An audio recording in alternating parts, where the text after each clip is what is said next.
Assalamualaikum warahmatullahi wabarakatuh. Kembali lagi bersama Speak Edukasi, media edukasi digital untuk pendidikan. Sahabat edukasi, Bapak dan Ibu guru-guru, pada kesempatan ini saya akan menyampaikan informasi masih berkenaan dengan AKM atau BIMTEK Guru Belajar Seri AKM yang diselenggarakan oleh Kemendikbud. Pada video sebelumnya, saya telah menyampaikan bagaimana cara mengikuti BIMTEK Guru Belajar Seri AKM tersebut, bagaimana cara mengerjakan soal, dan lain sebagainya. Bagi sahabat edukasi yang belum subscribe, silahkan untuk subscribe terlebih dahulu, dan saya ucapkan terima kasih kepada yang sudah subscribe.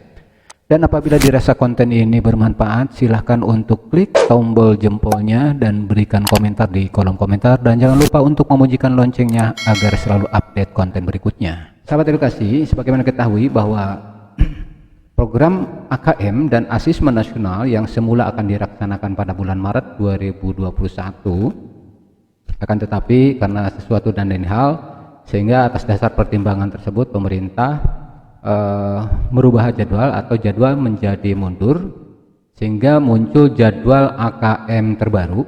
Nah, berikut ini jadwal Asesmen Nasional. Di bulan Maret sampai April 2021 digunakan untuk koordinasi, sosialisasi, dan pelaksanaan teknik persiapan asesmen nasional, termasuk Bapak dan Ibu guru mengikuti BIMTEK ini. Nah, salah satunya adalah masuk ke program sosialisasi dan teknik persiapan. Lalu di bulan April sampai Agustus 2021 akan dilaksanakan simulasi asesmen nasional di satuan pendidikan. Nah, ini nanti akan dilaksanakan di bulan April. Kemudian di bulan September sampai Oktober 2021 maka akan dilaksanakan asesmen nasional, dan pada bulan Desember yaitu pengumuman hasil asesmen nasional. Nah, ini jadwal AKM terbaru yang kami peroleh dari laman kemendikbud.go.id. Baik sahabat edukasi dan Bapak Ibu guru, berkenaan dengan BIMTEK AKM atau program pembelajar seri AKM, bahwa di BIMTEK tersebut yang pertama tentu kita biasanya yang sudah pernah tentu baik di angkatan 1, 2, 3, 4 maupun 5 itu kita disodorkan kepada pretest. Jadi sebelum kita melaksanakan kurs maka ada pretest. Yang kedua, kemudian kita disodorkan kepada course konten. Di situ ada beberapa topik yang harus kita baca, harus kita pelajari, kisaran tentang AKM baik tingkat SD sampai dengan tingkat SMA SMK.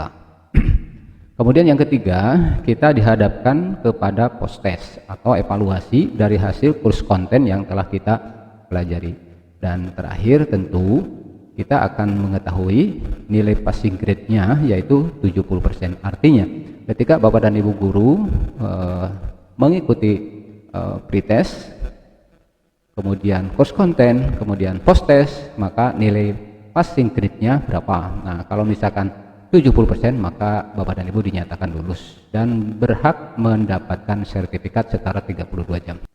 Nah, finishing programnya Bapak dan Ibu sekalian, maka kita wajib pertama melakukan pengimbasan. Nah, ini jadi tadi sudah selesai kita mengikuti post test dan hasilnya mencapai 70% minimal, maka dinyatakan lulus, dan setelah lulus maka kita wajib melakukan pengimbasan. Yaitu apa? Pengimbasan itu yaitu menyampaikan kembali apa yang kita peroleh kepada rekan-rekan guru yang lain dalam bentuk video. Nanti saya akan bahas di video berikutnya bagaimana cara melakukan pengimbasan atau membuat video pengimbasan. Nah, setelah itu kemudian kita bisa mendownload sertifikat setara 32 jam. Baik Bapak dan sekalian, nah untuk melakukan ini semua tentu bagaimana caranya supaya lulus, kan gitu. Tentu Bapak dan Ibu, agar kita lulus dan mencapai minimal 70% ya belajar, kan tentunya. Nah, pada kesempatan ini saya akan membagi tip and trik bagaimana supaya kita bisa mencapai minimal kelulusan 70%. Di sini saya akan memberikan soal dan jawaban tentunya serta penjelasannya di program BIMTEK Guru Belajar Seri AKM. Nah, ini pertama untuk jenjang SD, kemudian ada untuk SMP, dan juga soal-soal untuk SMA SMK. Ya. Nah, di sini terdiri dari dua kategori. Yang pertama soal pretest.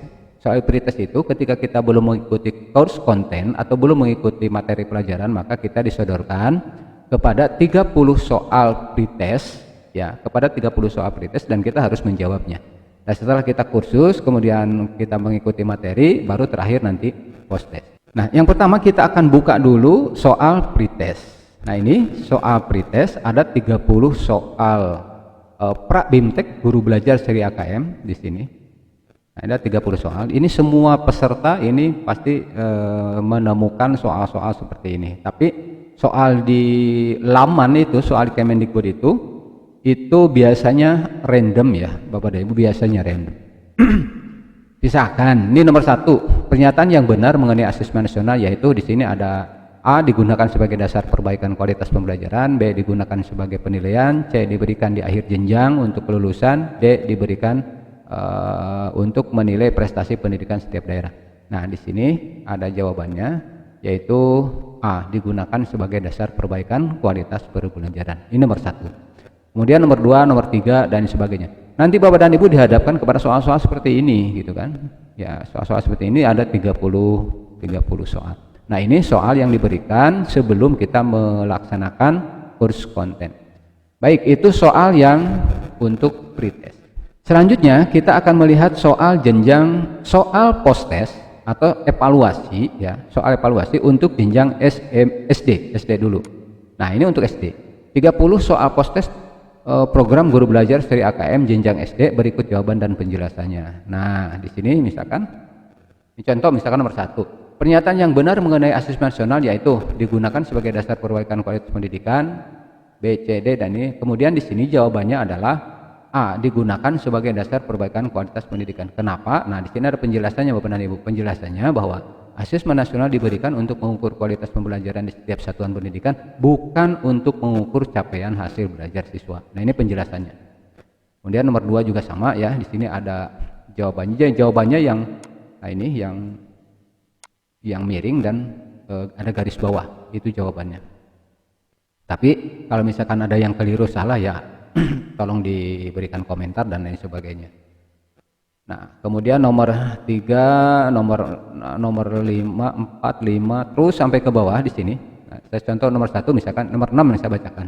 Dalam pelaksanaan asesmen kompetensi minimum atau konten dalam literasi mencakup A. Teks informasi dan teks fiksi, teks prosedur, teks observasi dan teks deskripsi, teks wacana dan teks argumentasi. Maka jawabannya di sini adalah teks informasi dan teks fiksi. Nah, penjelasannya di sini. Dalam pelaksanaan AKM, konten literasi terdiri atas teks fiksi cerita dan teks informasi bersifat informasi fakta. Nih penjelasannya. Nah, ini untuk tingkat untuk jenjang SD. Ini ada 30 soal sampai ke bawah, Bapak dan Ibu. Oke, selanjutnya kita lihat yang jenjang SMP. Nah, ini juga sama Bapak dan Ibu, jenjang SMP ada 30 soal juga. Ininya sama ya. Ininya sama ya. Pertanyaannya juga ada 30, kemudian di sini jawabannya yang bertanda garis miring, huruf miring dan bergaris bawah. Ini jawabannya. Kemudian penjelasannya juga di bawah. Nah, ini barangkali kalau ada yang mau gitu kan silakan aja untuk belajar, Nah, ini untuk jenjang SMP. Terakhir Bapak dan Ibu sekalian, ini untuk jenjang SMA SMK. Nah, di sini juga sama, ada 30 soal ya, ada 30 soal. Yang membedakan tentu ada bagian-bagian tertentu lah yang berbeda ya. Perbedaan asesmen nasional dan ujian nasional misalkan. Nih. Nah, ujian nasional dilakukan pada semua siswa, sedangkan asesmen nasional pada siswa sampling saja. Ini jawabannya. Kemudian kenapa? Nah, karena siswa yang mengikuti asesmen nasional, siswa yang ada tingkat 5, 8, dan 11 tidak dilakukan pada semua siswa. Sedangkan ujian nasional diwajibkan bagi semua siswa pada tingkat akhir. Asesmen nasional dilakukan selama 2 hari, sedangkan ujian nasional dilakukan selama 4 hari. Nah, ini alasannya atau penjelasannya. Nah, itu Bapak dan Ibu sekalian, soal pretest dan posttest yang Bapak dan Ibu apabila mau mengikuti program belajar seri AKM yang setara sertifikat 32 jam. Nah, bagi Bapak dan Ibu sekalian yang berminat dengan soal-soal tersebut, ya silakan saja lah Bapak dan Ibu, soal dan jawaban pembahasan cantumkan saja seperti biasa pada kolom komentar YouTube. Nanti saya akan share melalui email yang Bapak Ibu simpan. Demikian, semoga bermanfaat. Terima kasih. Assalamualaikum warahmatullahi wabarakatuh.